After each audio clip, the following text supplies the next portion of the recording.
Assalamualaikum warahmatullahi wabarakatuh. Sebelumnya, perkenalkan nama saya Ferdi Argansasi Hombing dengan NIM 240170004. Nah, di sini saya akan mempresentasikan sebuah materi yang berjudul fungsi hash.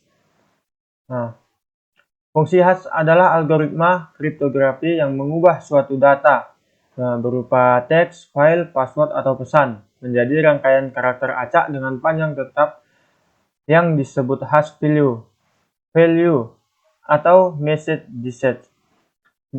Berapapun ukuran data aslinya, nilai hash yang dihasilkan selalu memiliki panjang yang sama, tergantung algoritma yang digunakan. Contohnya, MD5 outputnya 128 bit, SH1 outputnya 160 bit, SH256 outputnya 256 bit. Hash bersifat irreplaceable atau tidak dapat dikembalikan menjadi data asal, sehingga cocok untuk keamanan. Fungsi dan sifat utama hash yaitu yang pertama, one-way function. Tidak ada cara untuk mengembalikan nilai hash menjadi data awal. Hal ini membuat hash aman digunakan untuk penyimpanan password. Yang kedua, avalanche effect. Perubahan sangat kecil pada input, misalnya satu huruf, menghasilkan perubahan besar dan menyeluruh pada output hash. Yang ketiga, deterministic, yaitu input yang sama beberapa kali pun diproses akan memberikan hasil hash yang sama.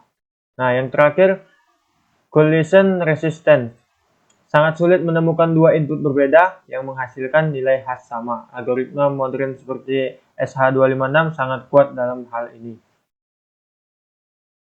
Penerapan hash pada sistem komputer. Penyimpanan password. Aplikasi web tidak boleh menyimpan password dalam bentuk asli. Password harus di-hash. Contohnya Bcrypt SH256 plus salt.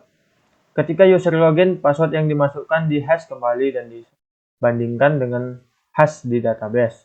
Yang kedua, blockchain dan cryptocurrency.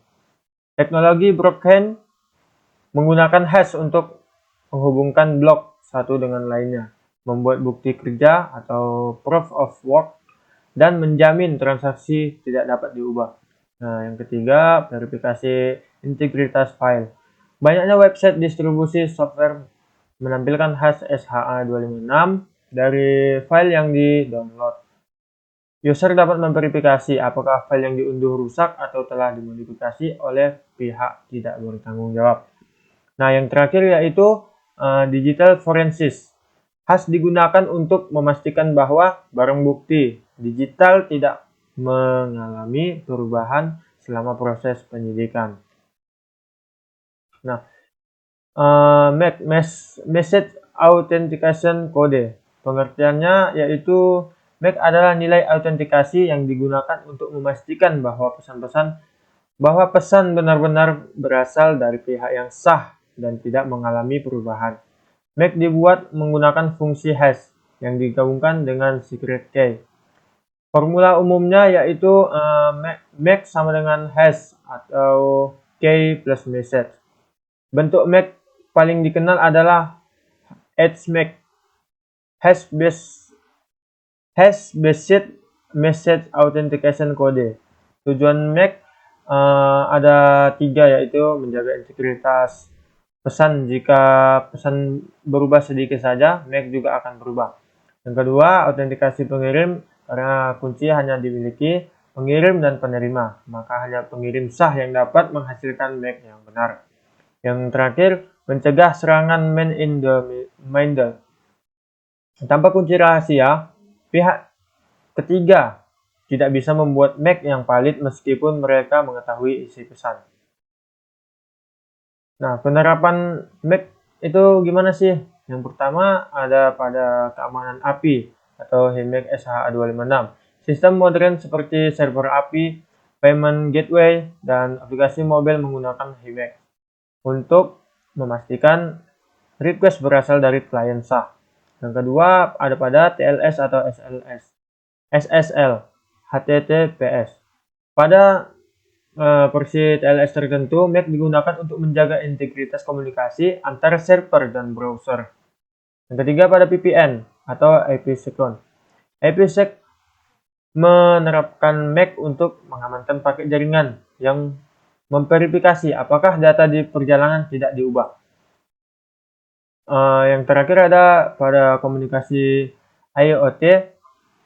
Perangkat IoT yang sederhana menggunakan MAC karena lebih ringan dibandingkan tanda tangan digital.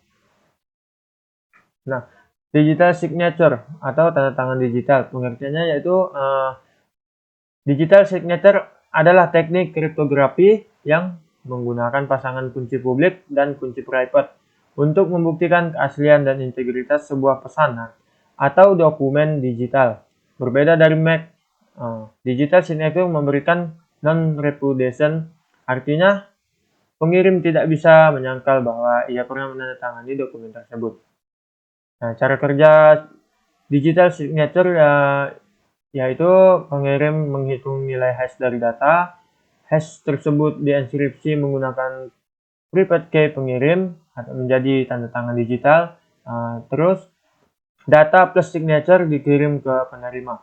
Yang terakhir, penerima menghitung hash data, mendeskripsi signature menggunakan public key pengirim, dan jika kedua hash cocok, tanda tangan dianggap valid. Nah, keunggulan di digital signature itu apa sih? Yang pertama, menjamin autentikasi hanya pemilik private key yang dapat membuat signature tersebut. Yang kedua, integritas dokumen. Jika dokumen berubah sedikit saja, tanda tangan menjadi tidak valid. Non-repudiation. Pengirim tidak bisa menyangkal bahwa ia bukan pembuat tanda tangan. Jenis algoritma digital signature. Yang pertama, RSA. Paling banyak digunakan pada sertifikat SSL dan e-signature. DSA, Digital Signature Algoritma. Banyak digunakan di sistem pemerintahan. Yang terakhir ada ICDSA atau Elliptic Curve Digital Signature Algoritma. Lebih tepat, lebih cepat, dan lebih aman. Dipakai di Bitcoin, TLS modern, dan sistem autentikasi terbaru.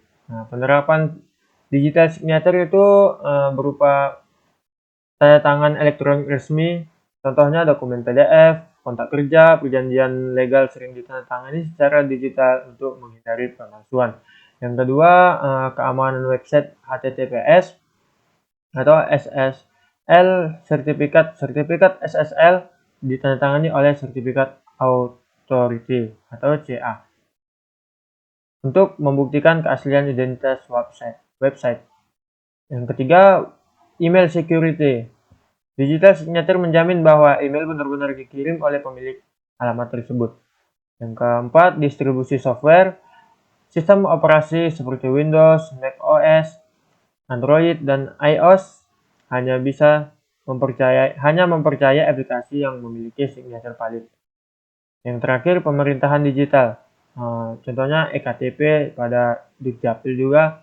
Sistem identitas digital menggunakan tanda tangan untuk keamanan data. Nah, baik, segitu saja mungkin presentasi dari saya. Lebih dan kurang saya mohon maaf. Saya akhiri. Assalamualaikum warahmatullahi wabarakatuh. Terima kasih dan sampai jumpa.